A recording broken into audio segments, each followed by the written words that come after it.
Hi hello good evening అందరికీ.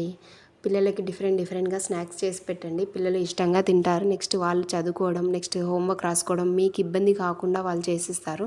మీరు ఒక 10 నిమిషాలు వాళ్ళ కోసం స్నాక్స్ తయారు చేసి పెడితే వాళ్ళు ఎంతో ఇష్టంగా తాగేసి లేదంటే తినేసి నెక్స్ట్ వాళ్ళ వర్క్ అనేది వాళ్ళు ఫినిష్ చేస్తారు. మీరు ఏదో ఒకట్లే అని చిప్స్ అలాంటివి తినిపించేసారనుకోండి, నెక్స్ట్ వాళ్ళు ఏదో ఒకటి అడుగుతూనే ఉంటారు. వాళ్ళు బలంగా ఉండాలంటే మనం ఇంట్లోనే ఏదో ఒకటి ప్రతిరోజు చేస్తూనే ఉండాలి. ఈరోజు నేను బాదం మిక్స్ పౌడర్ బయట నుంచి తెచ్చుకొని ఫ్రూట్ సలాడ్ లాగా చేసిస్తున్నాను పిల్లలకి. ఫస్ట్ ఒక గ్లాస్ ఆఫ్ పాలు తీసుకోవాలి. ఆ పాలల్లో ఒక హాఫ్ గ్లాస్ ఆఫ్ వాటర్ కలిపేసుకొని బాగా మరగనివ్వాలి. బాగా మరుగుతున్నప్పుడు మనం ఏవైనా కానీ మన ఇంట్లో ఉన్న ఫ్రూట్స్ అంటే యాపిల్ లేదంటే పొమగ్రనేట్ లేదంటే బనానాస్ ఏవి ఉంటే అవన్నీ చిన్నగా చాప్ చేసుకోవాలి.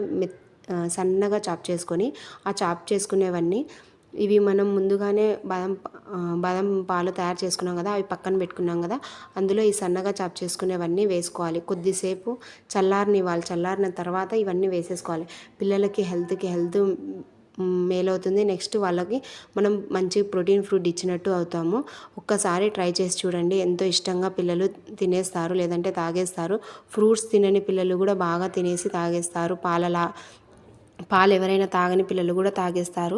ఇంట్లోనే ఇట్లా మనం ప్రతిరోజు ఏదో ఒకటి తయారు చేసేస్తే పిల్లలు ఎంతో ఇష్టంగా తాగేస్తారు. Thank you.